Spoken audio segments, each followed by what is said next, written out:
Alléluia. Bonjour à vous, bonjour à vous tous, peuple de Dieu, voilà. Votre serviteur, c'est le frère Louis. Ça fait longtemps qu'on ne s'est pas vu. J'espère que vous allez très bien par la grâce de Dieu.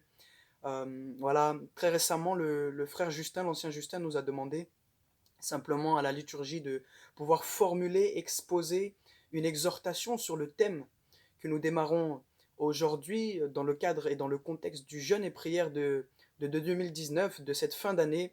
Donc voilà, nous sommes actuellement le 9 décembre. Pour moi, il est actuellement 15h56, hein, vous inquiétez pas, je suis bien en France. Donc on est à la même heure. Écoutez, voilà, moi j'ai quelque chose sur le cœur. Voilà, je fais cette vidéo simplement pour vous servir. Et je crois que le Saint-Esprit va vraiment nous interpeller. C'est la prière d'ailleurs que je fais, c'est que vraiment, au-delà des paroles que je pourrais avoir formulées, même écrites, préparées, voilà une petite exhortation est préparée, que vraiment le Saint-Esprit nous forme, nous modèle avec ce jeûne. C'est la prière que vraiment j'adresse au Seigneur, que vraiment ça soit vraiment quelque chose qui nous transforme, qui nous propulse. Parce que, vous voyez, il ne faut pas attendre plus tard que le troisième verset de la Bible, dans Genèse 1:3, deuxième, pardon, pour voir que l'Esprit de Dieu se mouvait au-dessus des eaux. Bien aimé, Dieu, c'est un Dieu de mouvement. Dieu, c'est un Dieu qui à la fois nous demande une certaine stabilité dans nos vies chrétiennes, mais à la fois, il a cette caractéristique d'être un Dieu tout le temps, sans cesse en mouvement, qui nous demande une certaine sensibilité. Donc j'aimerais simplement qu'ensemble nous puissions dire Ninive doit être sauvée. Ninive doit être sauvée. Alors dans un premier temps, donc il s'agira de s'entretenir sur l'histoire de Jonas, bien évidemment, que peut-être pas tout le monde connaît, hein. Des fois, on a l'impression, euh, on a l'impression que c'est donné à tout le monde de comprendre des histoires, voilà, plus ou moins complexes de l'Ancien Testament. Quoi qu'il en soit, la Bible de la Genèse à l'Apocalypse nous parle de Jésus. Et donc d'une manière ou d'une autre, par le Saint-Esprit, Dieu nous communique sa pensée, Dieu nous communique sa portion de son esprit pour pouvoir justement interagir avec le cœur de l'homme. Jésus dira dans l'évangile de Jean, voici mes brebis entendent ma voix et elles me suivent. Donc l'intérêt, c'est que par la voix du Saint-Esprit, au travers de cette exhortation, tu puisses réellement avoir une envie, un désir, une aspiration à poursuivre ta marche en tant que disciple avec le Seigneur. Et voilà, alors que nous parlons de Ninive, nous devons comprendre ensemble que l'histoire de la repentance de Ninive, c'est une histoire qui est rattachée à l'Ancien Testament. Et c'est ce sur quoi je voulais commencer. J'aimerais simplement tisser un lien et nous demander en quoi finalement est-ce que nous, en tant que chrétiens, sous la grâce, sous la nouvelle dispensation que Jésus est venu amener, on serait concernés par l'histoire de Ninive parce que finalement, voilà, nous on est sous la grâce, on est sous une nouvelle alliance. Alors j'aimerais pour cela que tu prennes un texte avec moi, si tu peux prendre ta Bible. On va aller dans Matthieu 16, début du chapitre. Donc Matthieu 16, Nouveau Testament. Et je lis au nom du Seigneur, les pharisiens et les sadducéens, verset 1er, abordèrent Jésus et pour l'éprouver lui demandèrent de leur faire voir un signe venant du ciel. On va tout de suite passer au verset 4e, tu auras le temps de mieux méditer le verset 2e et le verset 3e, parce qu'ici c'est une exhortation. Une génération méchante et adultère demande un miracle. Il ne le sera donné d'autre miracle que celui de Jonas. Puis il les quitta et s'en alla. Voyez, ici Jésus, en parlant aux pharisiens, aux sadducéens, à l'élite religieuse juive de l'époque, va certainement mentionner Jonas. Et ici, l'accent que je voudrais accentuer, c'est voilà, c'est peut-être pas donné à tous, pour nous tous, d'aborder l'Ancien Testament et pourtant prendre le Nouveau Testament sans aborder l'Ancien. Quelqu'un disait, j'aimais beaucoup cette parabole, c'est comme démarrer un film à 1 heure de déroulement. C'est comme si le film avait démarré depuis 1 heure, parce que Dieu, c'est un Dieu de génération, c'est le Dieu d'Abraham, d'Isaac et de Jacob, c'est le Dieu d'Israël. Donc on doit comprendre particulièrement l'élection qu'il y avait sur le peuple qui était Israël. Donc voilà, sans rentrer dans les profondeurs, on pourrait se demander finalement en quoi Ninive nous importe. Nous, en tant qu'enfants de Dieu, donc sous cette dispensation qui est la grâce, nous, nation païenne rattachée à Israël, et en réalité, Jésus lui-même va nous demander de considérer Ninive comme un signe pour cette génération. Alléluia. On peut même se poser cette question en soi quand on relit le verset 4e. Il ne le sera donné, donc à cette génération méchante et adultère, d'autres miracles que celui de Jonas. Maintenant, la question qu'on peut même se poser en étudiant l'histoire de Jonas, c'est finalement, c'est quoi le miracle que celui que Jonas a expérimenté? Est-ce que c'est le fait qu'un poisson l'a surnaturellement avalé? Est-ce que finalement c'est la repentance surnaturelle du peuple de Ninive? Est-ce que c'est finalement le ricin que Dieu va faire surnaturellement pousser au-dessus de sa tête? Voilà, on peut se poser plusieurs questions et vous verrez qu'en fait, il y a une portée très prophétique et symbolique. C'est pourquoi je nous disais que de l'Ancien Testament au Nouveau, que de la Genèse à l'Apocalypse, la Bible nous parle de Jésus-Christ, seul Sauveur et Seigneur de l'humanité. Alléluia. Donc, dans un, dans un certain contexte, voilà, on va finalement parler de l'histoire de Jonas rapidement. Donc voilà, l'histoire de Jonas, c'est l'histoire d'un prophète dans le temps de l'Ancienne Alliance, on l'a dit, qui va simplement nous être donné comme un exemple de ce que le cœur de Dieu peut représenter, et c'est là ce qu'on va ensemble aborder. Voilà, on va décomposer un petit peu à partir d'un verset une certaine exhortation, un certain encouragement que le Seigneur veut nous adresser. Donc, l'histoire de Jonas, c'est l'histoire d'un homme, donc prophète de l'Éternel, qui est appelé à aller prêcher le jugement et la colère divine sur la ville qu'on appelait Ninive, sur la nation qu'on appelait Ninive. Alors les Ninivites, et c'est très important de le comprendre dans un certain contexte, n'étaient pas rattachés à Israël. C'était un peuple étranger, c'était une nation étrangère à Israël. Et pour faire court, euh, et ben en fait, Jonas il va complètement désobéir au Seigneur. On va voir dès le début du chapitre qu'alors que Dieu lui demande d'abord dans un premier temps de se lever, ensuite dans un deuxième temps de se rendre à Ninive et dans un troisième temps de crier contre elle, ça c'est l'ordre et l'instruction en trois instructions. Là ici je les ai décomposées en trois instructions distinctes. C'est ainsi que Dieu va s'adresser à Jonas, mais vous voyez, Jonas, juste après, on nous dit qu'il va partir à Tarsis. Il va même payer un bateau. Vous voyez l'image d'une difficulté que lui-même va s'imposer. Il va finalement prendre la peine de payer pour pouvoir désobéir à Dieu. Vous voyez, la plupart du temps, cela nous coûte beaucoup plus cher de désobéir à Dieu que de lui obéir. Parce que finalement, Dieu, et je le dis souvent, la première personne à qui il pense lorsqu'il nous demande obéissance, ce n'est pas à lui, mais c'est à nous. Parce qu'il sait mieux que nous-mêmes ce dont on nous a besoin. Si tu es d'accord, tu dis un bon amen devant ton écran. Alors, lorsque nous poursuivons l'histoire, nous allons nous rendre compte petit à petit euh, que Dieu finalement est le Dieu qui lorsqu'il t'a élu, va finalement accomplir son plan coûte que coûte. On peut parfois s'endurcir, n'est-ce pas, envers Dieu, mais d'une manière ou d'une autre, quand il nous a élus, il accomplira parfaitement son œuvre. C'est même ce que l'apôtre Paul dira aux Philippiens, car j'ai l'assurance que celui qui a commencé en vous cette bonne œuvre l'accomplira parfaitement pour le jour de la venue de notre Seigneur. Donc si Dieu t'a choisi, t'inquiète pas, parfois même dans dans ta désobéissance, pardon, dans ton endurcissement, il saura exactement comment te reprendre. Et c'est exactement ce qui va se passer, c'est que Dieu, et c'est là ce que la Bible dit dans Jonas 2, va envoyer un poisson, Jonas 1, pardon, fin du chapitre 1er, il va envoyer un poisson, vous voyez, euh, avaler Jonas, parce que Jonas va finalement se retrouver à être l'auteur, on va dire, le point de contact d'un malheur que Dieu va faire, que Dieu va déverser, que Dieu va faire descendre sur le bateau où il se trouvait. Donc, même dans sa désobéissance, Dieu saura comment le reprendre. Une tempête s'abat sur le bateau, les marins commencent à s'effrayer. La Bible déclare qu'ils ils invoquèrent même leur Dieu. Et vous voyez, quand vous étudiez leur Dieu, c'est des minuscules, donc leurs dieux, leurs idoles. Finalement, on a encore là l'image d'un peuple païen. Et malgré le fait qu'ils invoquaient leur Dieu, eh bien finalement, ils vont tirer au sort et Jonas va devoir se repentir, avouer que c'est à cause de lui certainement que l'Éternel envoie une tempête contre ce bateau. C'est là que Dieu va faire venir son poisson, Jonas va être jeté à la mer, Dieu saura toujours comment te récupérer, je suis très insistant, euh, lorsque tu lui désobéis.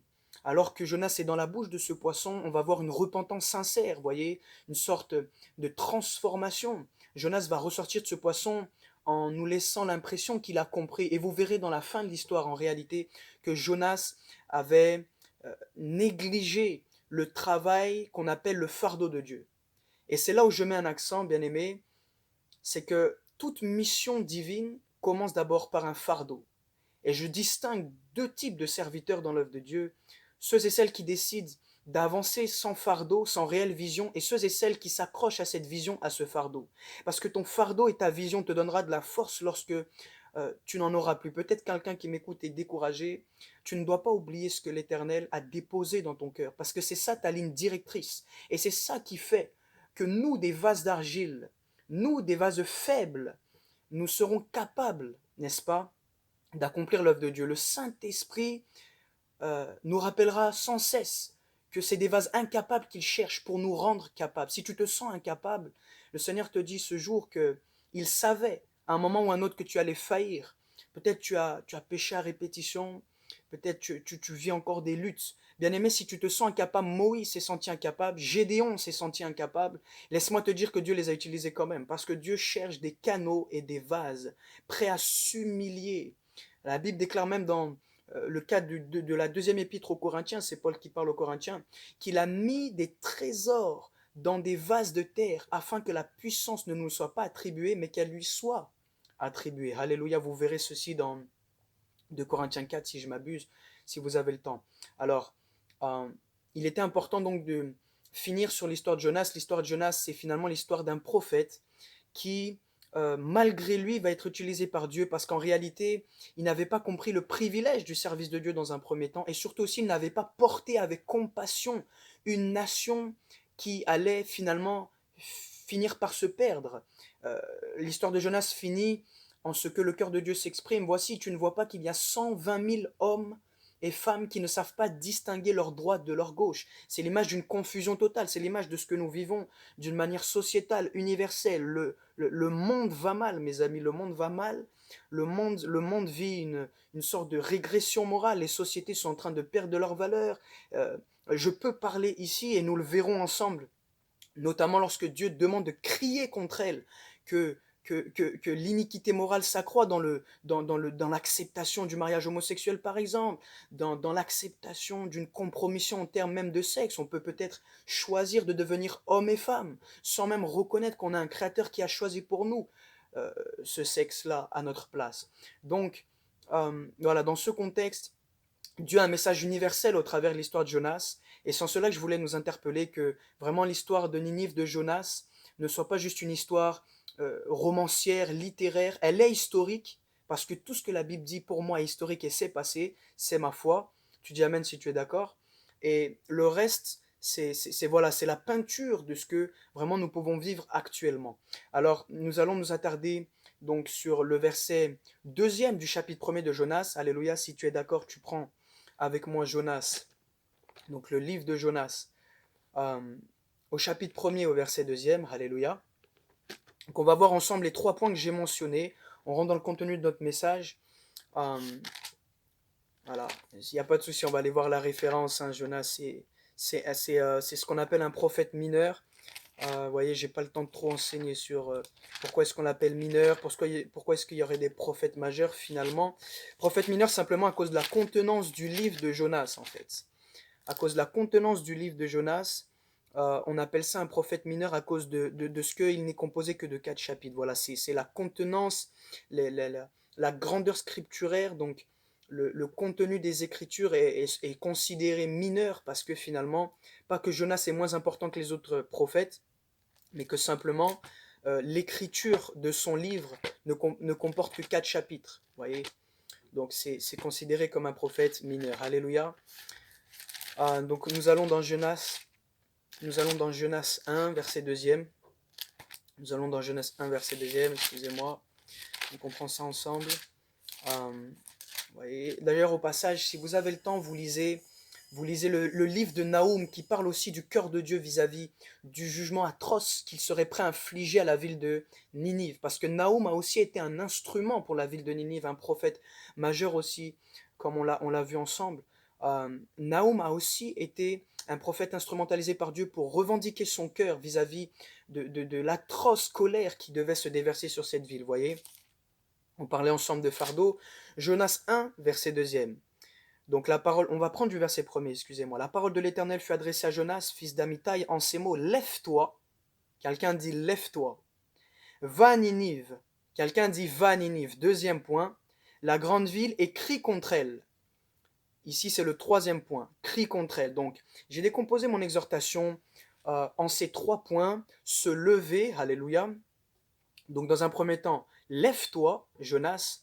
Dans un deuxième temps, va à Ninive, Jonas. Et dans un troisième temps, crie contre elle, car sa méchanceté est montée jusqu'à moi. Voyez, nous pouvons aller ensemble lire le livre de Naoum, si vous avez du temps, pour comprendre de quoi il s'agit lorsqu'on parle de méchanceté. Alléluia. La justice de Dieu diffère de celle de l'homme. Vous voyez, la Bible déclare même dans les Proverbes que euh, telle une voie paraît droite à un homme, mais son issue, c'est la voie de la mort.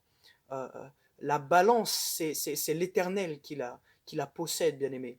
Alors j'aimerais nous demander dans un premier temps, lorsqu'il s'agira de classifier ces trois étapes, de les décortiquer ensemble, de rentrer en nous-mêmes, de nous examiner, afin réellement d'entendre ce que Dieu a à nous dire. Alors dans un premier temps, se lever. Se lever. Bien-aimé, quelqu'un qui se lève, et c'est là l'ordre que Dieu donne à Jonas, quelqu'un qui se lève, c'est quelqu'un qui initialement est soit assis, soit allongé. Alors ici, il y a une image, c'est celle de l'endormissement. Ici, il y a une image, c'est qu'on ne demande pas à un homme ou à une femme, je me répète, de se lever tant que nous n'avons pas trouvé celle-ci déjà, soit assis, soit allongé. Alors nous voyons que Jonas ne porta pas dès le début en son cœur le brisement et le renoncement à soi-même, d'où sa réaction de cette désobéissance de partir à Tarsis. Bien-aimé, quand Dieu dit lève-toi, c'est que d'une manière ou d'une autre, il ne prend pas plaisir à l'endroit où tu es. Lorsque, bien-aimé, Dieu te dit lève-toi, ça peut être aussi l'image de ce qu'il est le temps que tu te lèves. Je parle à quelqu'un qui certainement a une vision, un fardeau. Il est peut-être temps pour toi de revoir, de revisiter, que Dieu te demande de te lever, que Dieu te demande de te mettre en action vis-à-vis d'une vision, d'un fardeau qu'il a déposé dans ton cœur.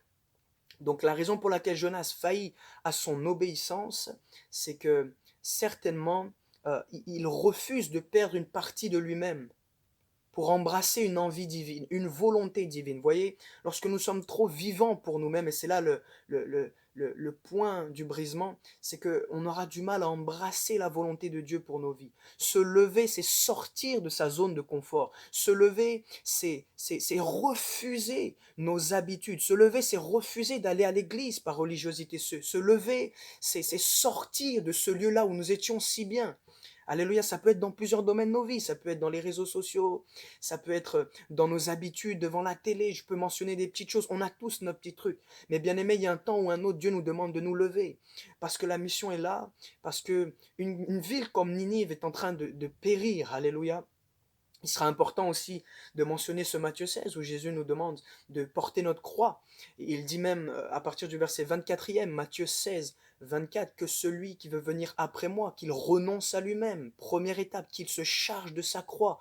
Deuxième étape, et qu'il me suive. Troisième étape, bien-aimé, tu ne peux pas suivre le plan de Dieu et Jésus-Christ pour ta vie si tu n'as pas d'abord renoncé à toi-même et porté ta croix. Vous voyez, c'est un ordre chronologique de choses. Donc certainement quand Dieu demande à Jonas de se lever, celui-ci lui demande de sortir de sa zone de confort.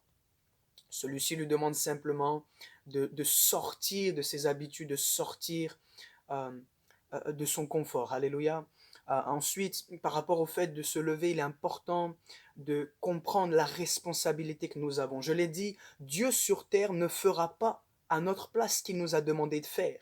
Vous voyez, nous sommes les mains, les bras, les pieds de Dieu. Et si Dieu a quelque chose à faire sur la terre, certainement il y a une instrumentalisation du monde angélique, de ses anges. Mais sur la dimension terrestre, maintenant, il a donné la terre au Fils de l'homme. Je parle à quelqu'un qui m'écoute. Bien-aimé, tu es responsable de la mise en pratique de ce que Dieu t'a communiqué et personne à ta place ne pourra le faire. Il y a des choses que Dieu a dessinées avant la fondation du monde, toutes spéciales sur ta vie, que personne ne pourra faire comme toi, tu sais le faire. C'est pas merveilleux? Tu dis amen si tu es d'accord. C'est merveilleux de savoir que Dieu a préparé pour la vie de Louis, pour la vie de tout à chacun, quelque chose que seuls nous, par la grâce du Saint-Esprit, pouvons réaliser en son nom. Alléluia. C'est donc là l'importance de se lever, de comprendre que Dieu n'accomplira pas à nos places ce qu'il nous a demandé. Alléluia. Donc nous passons maintenant à la deuxième ordonnance. Nous sommes toujours dans Jonas 1-2. Dans un premier temps, Jonas reçoit l'ordre de se lever. Lève-toi, Jonas. Et dans un deuxième temps, la Bible déclare va à Ninive. Et il y a aussi un enseignement à tirer. Et c'est là mon exhortation de se rendre à Ninive. Il y a un aspect missionnaire qui est en réalité secrètement dissimulé derrière ce va à Ninive. Pourquoi? Alors, il est important de contextualiser l'histoire de Jonas. On a parlé de l'ancienne alliance, on a parlé du fait que Israël était le peuple élu de Dieu, le peuple choisi. Dans ce cadre-là et dans ce contexte, il faut comprendre que pour nous aujourd'hui, voir des Arabes, voir des Noirs, voir des Africains, voir des peuples de toutes nations, des Français, des Blancs, des Chinois, des jaunes, des verts, comme vous voulez, c'est normal. C'est normal qu'on soit appelé peuple de Dieu, c'est normal qu'on soit rattaché à la promesse qui a été faite à Israël en Abraham, c'est que à partir de ce moment, excusez-moi, où Abraham va contempler les étoiles du ciel, va contempler le sable, Dieu va lui promettre une postérité. Et cette postérité s'est accomplie à travers du sable sous euh, la postérité terrestre. Vous voyez pourquoi le sable était terrestre? La postérité terrestre qui étaient les Juifs, c'est-à-dire c'est une postérité charnelle dans le sens où, au travers d'Isaac, la progéniture s'est manifestée, elle a continué, ils sont rentrés à 70 et quelques en Égypte, au travers Joseph, et puis les générations accrues, ça c'était le sable. Mais il y avait aussi les étoiles du ciel qui étaient la postérité spirituelle d'Abraham, qui l'engendrait pour toute personne, homme et femme, sous la dispensation de la grâce, qui ajouterait sa foi à l'œuvre de Jésus-Christ. Et vous voyez quand vous lisez Romains 9, vous allez vous rendre compte la description finalement que Paul va faire de ce que nous avons été rattachés, nous qui étions oliviers sauvages, à la racine nourricière du salut qui étaient les Juifs. Pourquoi je parle de tout ça?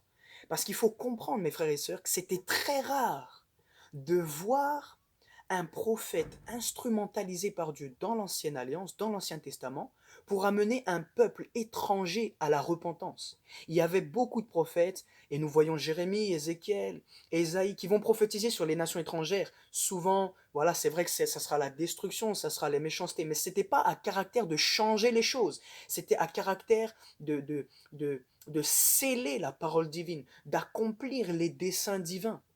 Mais ici, le cœur de Dieu est tout particulièrement placé sur l'aspect de la mission au travers de Jonas, en ce que le désir de Dieu est d'amener à la repentance Ninive. Vous voyez, à l'époque, ce n'était pas le but des prophéties des Ésaïe, des Jérémie, des Ézéchiel. Le but, c'était simplement d'exposer la méchanceté des autres peuples, et c'est tout. Vous voyez? Et ici, c'est là la faute que Jonas va faire. C'est qu'il n'avait pas accentué, il n'avait pas accepté le désir de Dieu d'amener à la repentance ce peuple. Vous voyez, Jonas était tellement égocentrique et égoïste qu'il avait décidé, et c'est parfois ce que nous voyons dans une église, c'est pourquoi l'aspect de mission est relaté ici dans Va Ninive, c'est que parfois nous sommes là recroquevillés sur nous-mêmes et nous n'avons même pas le désir de voir ces peuples se repentir. Mais c'est terrible, frères et sœurs, c'est terrible, c'est terrible. Je prends souvent l'image d'un enfant. Prenez un enfant qui crie sous vos oreilles pendant 5 à 10 minutes, mais même au bout de 5 minutes, on en a marre. Excusez-moi du terme, on a simplement envie de déplacer l'enfant dans une autre salle. Mais imaginez le cri de douleur que Dieu ressent de ce que ces âmes périront dans la géhenne éternelle, périront, mes amis. Bien-aimés, se rendre à Ninive, va à Ninive, dira l'Éternel à Jonas. C'est aussi en lien, dans un deuxième temps, avec le commandement que le Seigneur nous donne. Allez par tout le monde, nous dira Marc 16, fin du chapitre. Allez par tout le monde. Bien-aimé, l'évangile est un évangile universel. L'évangile, que nous soyons noirs, jaunes, blancs, rouges. Il est donné à tous et à toutes d'entendre le nom du Seigneur Jésus-Christ. Alléluia. Quelqu'un disait même dans l'aspect de la mission, pourquoi donc répéter une deuxième et une troisième et une quatrième fois l'évangile à ceux qui le refusent, tandis qu'il y en a à l'autre bout du monde qui ne l'ont même pas entendu une seule fois. Et comment invoqueront-ils le nom de celui en qui ils n'ont pas cru? Et comment croiront-ils s'il n'y a personne qui ne leur prêche? Selon qu'il est écrit qu'ils sont beaux les pieds de ceux qui annoncent de bonnes nouvelles, parlera l'apôtre Paul aux Romains. Vous voyez? Donc c'est important de développer le contexte de ce livre pour comprendre que c'était très rare de voir le cœur de Dieu voulant amener au Dieu d'Israël à l'époque un peuple comme ça qui s'était vraiment littéralement adonné, excusez-moi, au péché, qui s'était adonné, voilà, à l'iniquité. Vous voyez, Sodome et Gomorre sans retranchement. Sodome et Gomorre connaît la pluie de feu, détruit. Babylone a été détruit selon des prophéties. Mais ici, il y a une envie du cœur de Dieu. Il y a une envie du cœur de Dieu à sauver ces nations, frères et sœurs. Et l'évangile en question, nous qui sommes dans la nouvelle dispensation, c'est un évangile qui nous pousse à aller, bien-aimés, à nous sentir envoyés. L'Église doit revenir à la conscience que si nous sommes sauvés, cela est pour servir. Nous devons revenir à notre identité particulière, à notre identité spécifique, l'ecclésia. L'ecclésia, celle qui est hors de, il y a un aspect de séparation du monde, frères et sœurs. Et là où les systèmes politiques, là finalement où les sociétés mettent en valeur, n'est-ce pas, de plus en plus notamment en Occident, pour vous tous qui m'écoutez de la France, ils mettent en valeur une centration sur soi, une individuation qui a commencé au XXe siècle, voilà, il y a quelques décennies. Et ce qui fait qu'on est en fait, on est en train de littéralement nous laisser un peu séduire, nous laisser un peu influencer, nous laisser un peu impacter par cette idée de centration sur soi, d'individualisme. Vous voyez, c'est moi et mon foyer, moi et moi et moi. Bien aimé, l'évangile est fait pour être propagé aux quatre extrémités de la terre. Quand je vois les massacres congolais, frères et sœurs, quand je vois ces pays africains qui se tuent pour de l'argent, pour des... Et il n'y a pas que, il n'y a pas que les Africains, mais ce que je veux dire, c'est que cet évangile doit être entendu de tous, d'un moyen ou d'un autre, parce qu'il n'y a aucun autre nom, nous dira Acte 4, 12, aucun autre nom sous le ciel, si ce n'est celui de Jésus-Christ, qui nous a été donné afin de parvenir au salut. Alléluia. Vous voyez, Isaïe 56, 7, c'est ce que je cite, partie B du verset, hein, je zappe un peu la partie A, vous lirez, car ma maison sera appelée une maison de prière pour tous les peuples. EPMA, je t'exhorte à prier pour les nations. Chez toi, prie pour les nations. Commence à déclarer sur des pays comme le Maroc, persécutés, comme la Chine, persécutée. L'évangile, c'est un évangile universel. Commence à déclarer, même de chez toi, tu peux être un instrument pour les nations. L'aspect missionnaire, alléluia, va à Ninive. Jonas va à Ninive, alléluia. Donc dans un troisième point, à partir du verset 2 de Jonas 1, parce que le livre de Jonas est très, très, très riche, le temps me manquerait, nous voyons cet ordre que l'Éternel donne à Jonas, crie contre elle. Ici, j'aimerais mettre un accent sur le fait que nous ne sommes pas dans un évangile de condamnation, pardonnez-moi. Ici, crie contre elle. C'est le retour à la vérité christique, c'est le retour à la sainte doctrine, c'est le retour à un évangile d'équilibre entre la puissance et la sanctification, entre la puissance des miracles de Jésus et sa sainteté, son amour véritable. L'apôtre Paul, même en parlant aux Corinthiens, dit, même si j'ai le don d'accomplir des exploits, le don de prophétie, la foi jusqu'à transporter les montagnes, si je n'ai pas l'amour, je ne suis rien. Voyez comment l'amour se refroidit. Et c'est un des signes des temps de la fin, n'est-ce pas, lorsqu'il sera dit, parce que l'iniquité du plus grand nombre se sera accrue, l'amour se refroidira. Dans nos églises, bien aimés, l'amour commence à s'éteindre. Et ici, c'est par exemple un seul thème, l'amour, mais ici, c'est un retour à la vérité christique. Crie contre elle, crie contre elle. J'utilise ceci par rapport à Jonas, parce qu'en réalité, c'est toujours une inspiration d'amour que Dieu utilisera pour parler à un peuple qui doit se repentir, voyez. C'est ce qui a manqué à Jonas, certainement, vous me direz. Mais c'est aussi et surtout ces temps dans lesquels nous sommes, où l'apôtre Paul le prophétisait à Timothée, viendra un temps, sache-le, où les gens, ne voulant plus entendre la sainte doctrine, se donneront une foule de docteurs, ayant la démangeaison d'entendre des choses agréables selon leurs désirs. Et frères et sœurs, c'est un retour à la vérité, le cri de la vérité, parce que bien aimé, Dieu a le désir que tous les hommes soient sauvés et parviennent à la connaissance de la vérité. Et là, je mets un accent. Il n'y a aucune possibilité pour un homme, une femme, sur cette terre, d'accéder au salut sans la vérité. Vous voyez, quelqu'un disait même, l'amour sans la vérité, c'est de l'humanisme, du socialisme. Et la vérité sans l'amour, c'est du pharisianisme. Vous voyez, il y a un lien étroit entre l'amour divin et la vérité divine. L'amour te fait dire la vérité, crie contre elle. Vous voyez, dans un énième temps, je vais peut-être certainement dépasser les 30 minutes. On va certainement être à 32, 33, je m'excuse. Dans un deuxième temps, le fait de crier contre cette ville, le fait de crier contre Ninive, c'est aussi et surtout de dire, bien aimé à l'Église, à nous tous, serviteurs fidèles du Seigneur, que crier, c'est pas forcément en parole. Crier, c'est tes actes. Et bien aimé, il s'agit de revenir au témoignage véritable par un comportement moral qui se diffère du monde. On l'a vu ensemble, Ecclésia a une portée de séparation du monde. Saint je suis, saint vous serez. Et bien aimé, la meilleure chose qui peut crier contre la perversité de ce monde, c'est ta droiture, c'est ton intégrité. Bien aimé, plusieurs d'entre vous, certains vous observent au travail, certains vous observent dans votre voisinage, des amis à vous que vous avez peut-être côtoyés, peut-être dans un temps passé, ils vous regardent. Et la meilleure manière de crier contre une ville aussi méchante que celle de Ninive, aussi perverse, vous voyez, le meilleur, c'est d'agir avec intégrité. Le cri en question n'est pas forcément physique. Le cri en question peut ne pas être physique. Bien aimé, c'est un cri comportemental, c'est un cri de témoin. C'est un cri de témoin.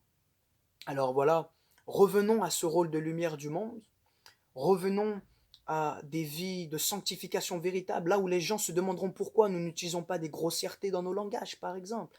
En tout cas, une chose est sûre, c'est lorsque la vérité sera réellement réinstaurée dans nos vies que nous aurons la capacité d'amener les gens à la repentance. Je fais même cette euh, remarque avant de passer à ma conclusion. Bien aimé, voyez, juste avant d'efficacement amener à la repentance Ninive, nous voyons Jonas qui lui-même se repent dans la bouche du poisson. Voyez, dans l'ordre chronologique des choses, le niveau de repentance que nous appliquons à nos propres vies va déterminer le niveau d'efficacité que notre cri aura lorsqu'il concerne de proclamer la repentance, de donner envie aux gens d'accepter Jésus, de crier contre cette ville. Voyez, son cri n'avait aucun impact si celui-ci n'avait pas lui-même vécu sa repentance. Et voyez, l'Église est dans cette saison où elle est la reine de « je veux t'amener à la repentance sans moi-même me repentir ». Quelqu'un disait encore « un chrétien qui arrête de se repentir, c'est un chrétien qui arrête de grandir ». C'est la source même du réveil, c'est l'essence du réveil.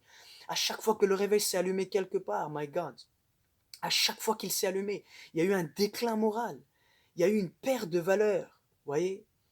Et c'est en cela, bien aimé, que nous ne devons pas perdre ces valeurs. Voyez, l'intitulé, la dénomination de notre église, c'est le pentecôtisme. Mais le pentecôtisme est axé sur quoi, bien aimé?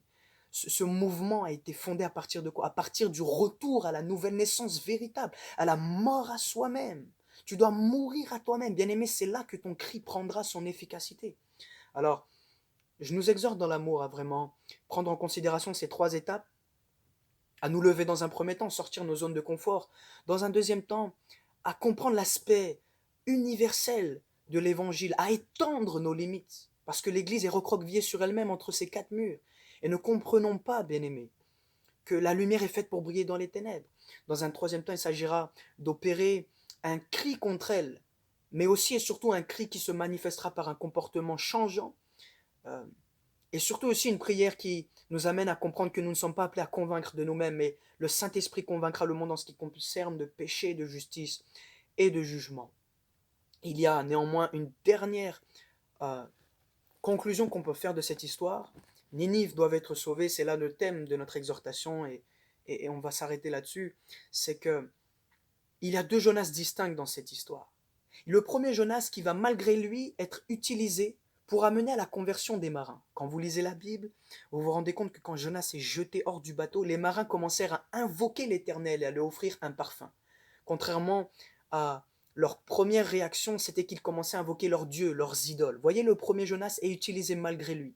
Il va mener à la conversion quelques marins parce que refusant d'obéir, bien aimé, le deuxième Jonas, c'est un Jonas qui, acceptant la repentance, acceptant de rentrer en lui-même, de sentir ce brisement en lui-même et de l'accepter, c'est un Jonas qui va amener toute une ville, tout un pays, toute une nation à la repentance jusqu'à ce que même nous proclamions un jeûne et une repentance sur les animaux du royaume de Ninive. Ici, il y a quand même néanmoins une morale nécessaire. Sachons porter le fardeau de Dieu. Sachons réellement capter la fréquence divine et l'envie et le cœur du Père. Vous voyez, je faisais cette remarque encore ces derniers jours. Au bout d'un moment, à force de nous demander de faire quelque chose, le Saint-Esprit ne va pas nous forcer. Le Saint-Esprit ne veut pas que tu vives cette vie religieuse où tu essaies de mettre un masque à l'église, de porter une apparence bien aimée. Le Saint-Esprit veut aujourd'hui réellement que tu vives cette vie de prière intense. Vous voyez, il y a 2 semaines de jeûne qui sont proclamées sur l'église. Mais mon Dieu, mon roi, que nous sortions de nos chaînes, que nous sortions de nos zones de confort, que nous sortions, bien aimés, de nos habitudes. Et c'est là mon exhortation Sachons porter urgemment le fardeau de Dieu. La ville de Lyon nous attend, la nation française attend des héros, des guerrières, non pas de prestige comme notre papa Télé a l'habitude de le dire, mais des héros et des guerrières zélés pour l'avancement du royaume, dans le brisement, dans l'acceptation de l'humiliation. C'est vraiment personnellement ce que je vis dans ma vie. Et, euh, et que Dieu vraiment nous fasse du bien, nous bénisse. Seigneur, merci pour ta grâce. Simplement, je veux recommander ton peuple entre tes mains. Père, ce que nous prions, Seigneur Père, c'est le réveil authentique, manifeste, qui, inspiré par ton esprit, provoquera la résurrection des choses mortes dans nos vies et des choses mortes dans la vie de ceux qui ne te connaissent pas encore. Seigneur, aide-nous à être des témoins efficaces, à être la lumière du monde, le sel de la terre, à revenir, Seigneur, à ton cœur, à tes besoins. Père, c'est ma prière, Seigneur, que nous passions à une autre dimension et que pour le nom de ta gloire, tu utilises tout à chacun. Mes frères, mes sœurs, tu as promis, Jésus, dans Jean 14, 12, que celui qui croit en toi fera les œuvres que tu as faites et même il en fera de plus grandes parce que tu t'en vas au Père. Que nous puissions vivre des exploits, ta parole déclarant qu'avec Dieu nous ferons des exploits, il écrasera nos ennemis. Je recommande ton assemblée entre tes mains, je recommande mes frères, mes sœurs, Seigneur, croyant que tout à chacun nous serons des ouvriers pour la moisson d'une manière ou d'une autre. Toi, priant, que nous puissions prier que les ouvriers soient envoyés pour la moisson parce que la moisson est grande. Merci Seigneur. Alléluia.